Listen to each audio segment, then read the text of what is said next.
Hello and welcome to Alvecote Wood. We'd like you to join us on a journey around our beautiful ancient and newly planted woodland. Near our entrance you can see a derelict shepherd's cottage that later became a stable.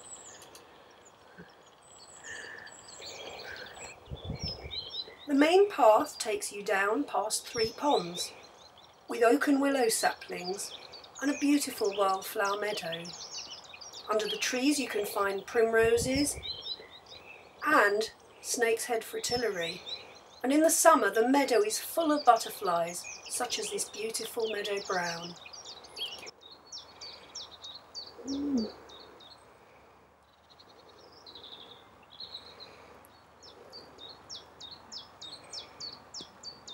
Ponds are a haven for wildlife, including nesting birds and newts, as well as wildflowers like this wonderful yellow iris, and damselflies like this beautiful emerald damselfly.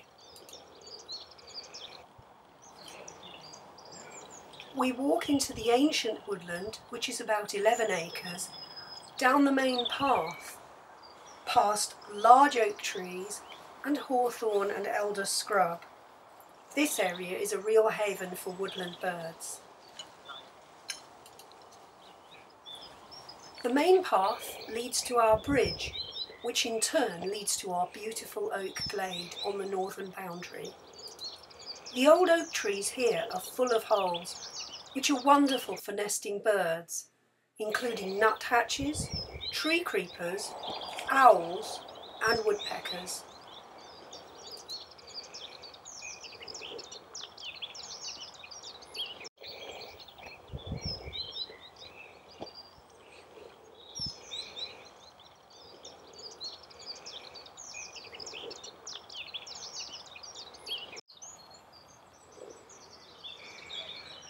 Leaving the beautiful glade, we pass 3 more ponds and arrive at our coppice, where we cut the trees on rotation to allow in light.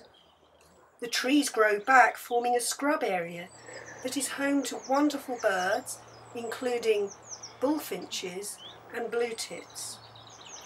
After a number of years, the trees can regrow and be cut again. This renews the habitat and also provides us with a sustainable source of wood.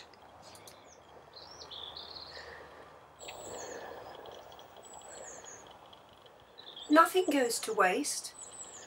The brush is chipped and used on the paths and also used to make habitat piles. And the logs are collected and dried and used for arts and crafts and for firewood.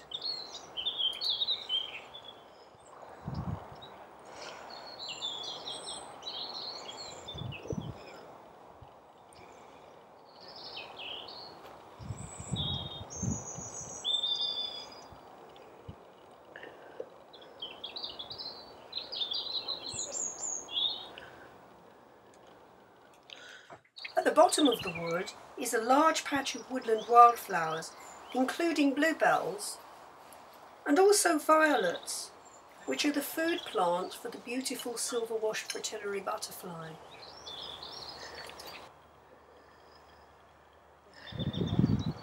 From here we can enter Betty's Wood, a 9-acre new woodland that we planted in 2010-11.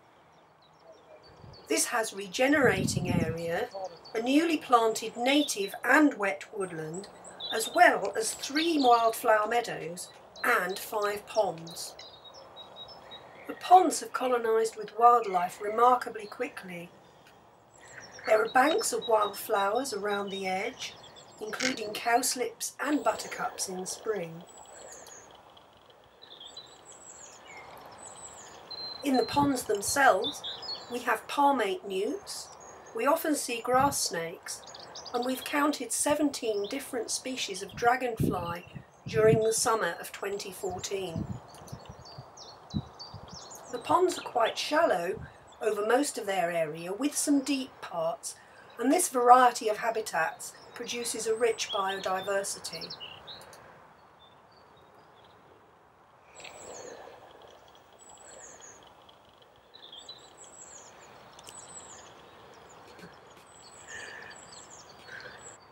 Pond number 4 is particularly good for dragonflies.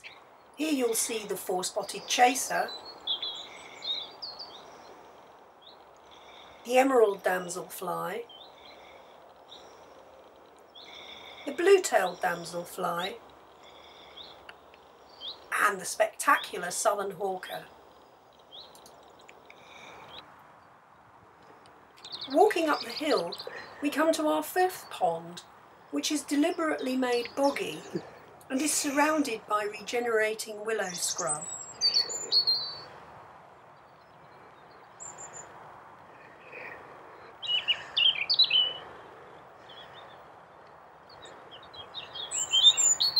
This scrubby area is particularly useful for birds, including this spectacular reed bunting, and in the summer we have hosts and hosts of beautiful southern marsh orchids growing in the wet and boggy soil here.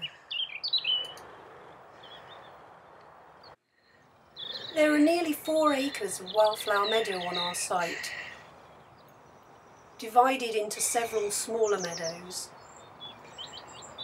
The ox-eye daisy is one of the commonest flowers, but we also grow yellow rattle, which helps to suppress the grass and makes it possible for wildflowers to thrive. In the summer you'll see ringlet butterflies, the rare small heath butterfly, common blue butterflies,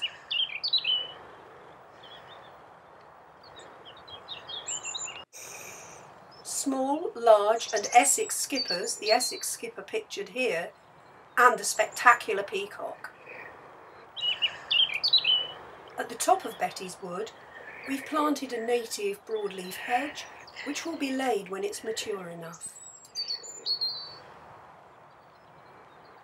Around the edge of our meadows, the trees are naturally regenerating. Managing our meadows is very hard work, but very rewarding. In the more open areas, the common darter dragonfly likes to perch on the canes we put for the trees. As we re-enter the woodlands, we take a left turn and walk up the hill to an area that's a little bit more open. The open area allows for flowers to grow that attract woodland butterflies, like the speckled wood and the ringlet.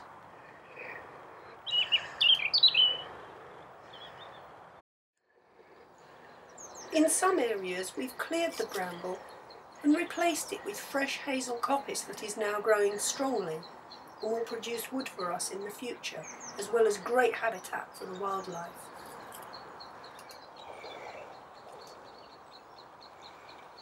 Moving on, we go uphill to a special tree. What lives here? Could it be monsters? Actually, this tree is really good habitat for all sorts of insects, fungi, birds and other creatures.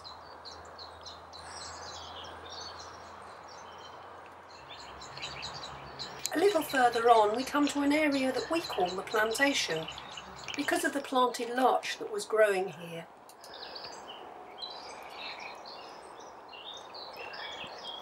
This is another of our main bluebell areas, and we've helped them grow this year by clearing some of the bracken and bramble so that they can get full sunlight and thrive on the woodland floor. You can see we've done some thinning here to allow the crowns of the trees to develop and flourish fully. The woodland floor here is a truly magical place.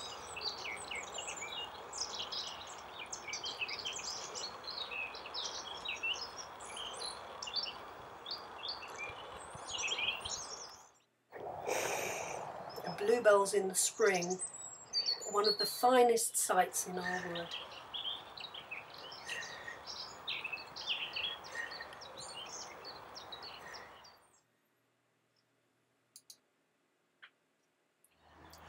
As we leave the plantation, we come to the area we call the campsites because we allow the scouts and other groups to camp here, as well as enjoying it ourselves.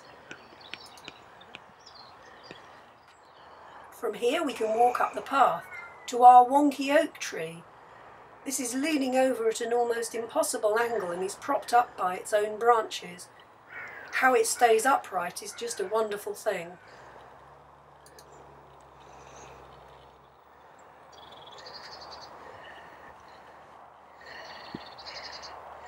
At the top corner we retain quite a lot of bramble for the muntjac deer amongst other things to enjoy as habitat.